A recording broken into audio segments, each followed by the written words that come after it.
सुरेश के दो बेटे थे, भीरू और धीरू। वो अपनी आखिरी वक्त में अपने बिस्तर पर था और उसके दोनों बेटे उसके पास आंखों में आंसू लिए बैठे थे।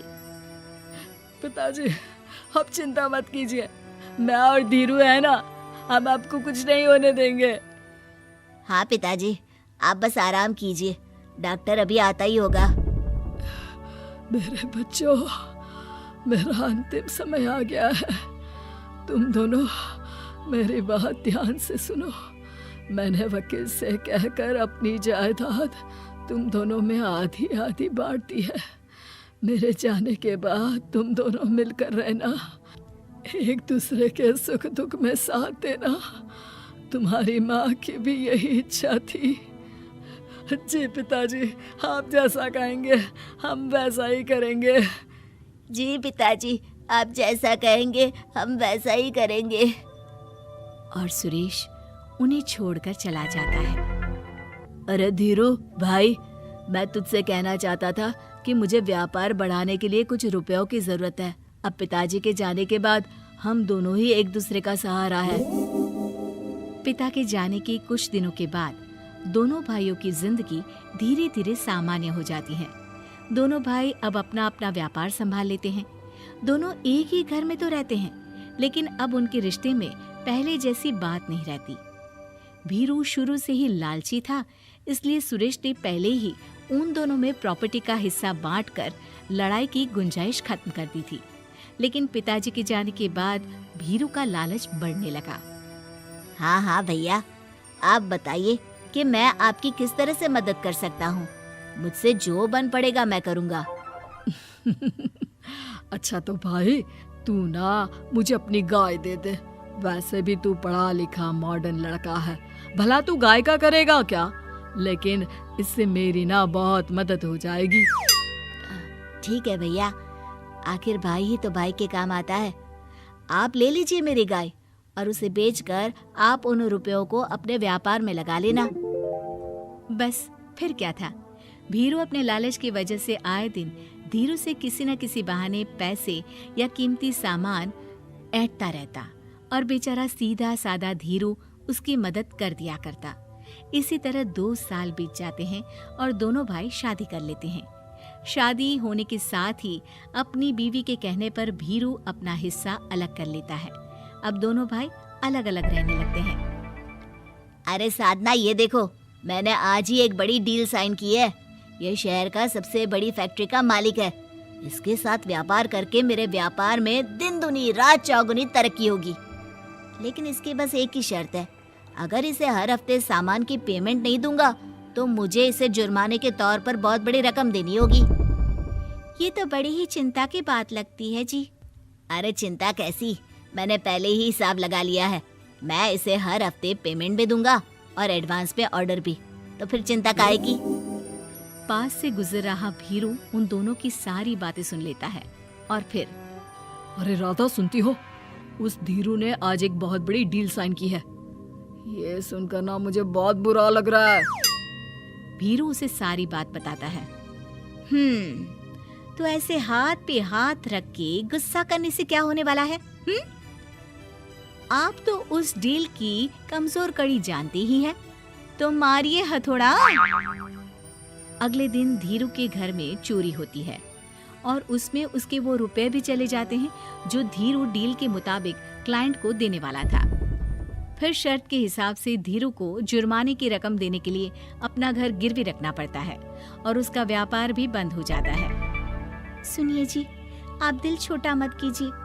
आप कोई ऐसा बिजनेस कीजिए जिसे आप जल्दी से जमा सके और कम पैसों से भी शुरू कर सके। आप फल सब्जियों का व्यापार शुरू कीजिए।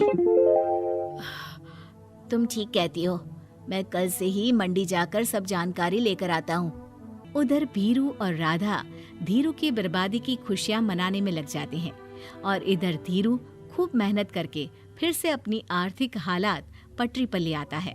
लेकिन फिर एक दिन, अजी सुनती हो, तुम यहाँ पर उसके बर्बाद होने की गलतफहमी में खुश हुए जा रहे थे और तुम्हारे भाई का फल सब्जियों का व्यापार बड़ा अच्छा चल निकला है। मैं अभी बाजार में उसकी दुकान देख कर आ रही हूँ। अरे भीड़ लगी हुई थी वहां तो।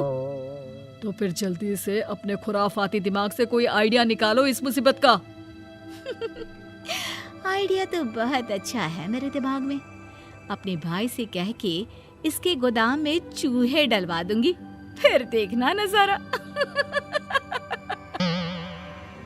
राधा की चालाकी से धीरू का ये काम भी ठप हो जाता है। अब धीरू और उसकी पत्नी के लिए उधार पर जीने के अलावा कुछ नहीं बचा था। बेचारा ईमानदार धीरू अपने भाई भाभी की चालाकी की वजह से बहुत बुरे दिन काट रहा था। मैं तो बिल्कुल बर्बाद हो गया साधना। पिताजी का दिया हुआ अच्छा खासा बिजनेस संभाल रहा था, लेकिन मेरी किस्मत ने मुझे यहाँ लाकर खड़ा कर दिया। अब तो खाने के भी लाले पड़ रहे हैं। कोई नौकरी भी इतनी आसानी से नहीं मिल रही। मुझे माफ कर दो, मेरे साथ रहकर तुम्हें भी ये दिन देखने पड़ रहे हैं। देखिए जी, आप दिल छोटा मत कीजिए। भगवान कोई ना कोई रास्ता जरूर खोल देगा हमारे लिए। और मेरे दिमाग में तो एक अच्छा आइडिया आ भी गया। मैं बचपन से ही अपनी दादी, नानी और माँ को एक खास तरह का अचार बनाती देखती आई हूँ। वो अचार जितना टेस्टी होता है उतना ही उसे बनाना मुश्किल भी, लेकिन एक बार बन जाने पर वो जल्दी खराब भी नहीं होता जी। वो अचार सिर्फ हमारे ही गांव में बनता था, जिसे खरीदने के लिए दूर दूर से लोग आते थे। मैं सोचती हूँ वही अचार बनाने का काम हम शुरू करें तो। मैं बनाया करूँगी और आप उसे मार्केट में बेच आया करना। साधना, तुम्हारी बातों से मेरे मन में उम्मीद जाग उठी है, लेकिन ये सब काम शुरू करने के लिए रुपए कहाँ से आएंगे? ए जी, मेरी ये कंगन किस दिन काम आएंगी? आप इन्हें गिरवी रखवा लो और जब पैसे आ जाए तो इन्हें छुड़वा लेना।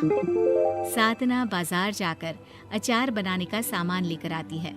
फिर घर आकर सारे खिड़की दरवाजे बंद करके अचार बनाती है और धीरू उस अचार को पैक करने में साधना की मदद करता है और अगले दिन बाजार में बेच भी आता है। शुरू में सिर्फ 10 बोतल अचार ही बन पाता है, लेकिन उसे बेचकर हुए मुनाफे से अचार की बोतलें 10 से 50 और फिर 1000 और 10,000 हो जाती है। अब धीरू को अपने काम में मदद के लिए कुछ लोगों को भी काम पे रखना पड़ता है, लेकिन अचार अब भी साधना ही बनाती है और अपनी रेसिपी का सीक्रेट बनाए रखती है। अब देखते ही देखते धीरू साधना ब्रांड अचार आसपास के कई शहरों में मशहूर हो जाता है और धीरू के दिन एक बार फिर बदलते हैं। धीरू के पास अब भीरू से दुगना बड़ा घर, गाड़ी, धन, अचार की कई फैक्ट्रीज और नौकर चाकर होते हैं। धीरू की इतनी तरक्की देखकर भीरू और राधा बुरी तरह से जल भुन जाते हैं, लेकिन अब उनके खिलाफ उनकी कोई चाल कामयाब नहीं होती। सुनिए जी, मैं ना कहती थी कि आप हिम्मत रखिए, एक दिन भगवान हमारे रास्ते जरूर खोल देगा। और देखिए जी, आज हम कहाँ से कहाँ आ गए। ये सब तुम्हारे फौलाद जैसे मजबूत मन की वजह से हो पाया है साधना, वरना एक समय मैं तो हिम्मत ही हार चुका था। तुमने न सिर्फ मेरा हौसला बढ़ाया बल्कि बिजनेस में मेरा साथ भी दिया। जहाँ एक तरफ धीरू और साधना अपनी मेहनत और हौसले से बहुत तरक्की कर चुके थे, वहीं दूसरी तरफ भीरू और राधा के लालच और धोखेबाजी की वजह से वो इनकम टैक्स वालों की नजरों में आ चुके थे। भीरू के एक घर पर इनकम टैक्स वालों का छापा पड़ता है और भीरू को काला धन जमा करने के आरोप में जेल जाना पड़ता है।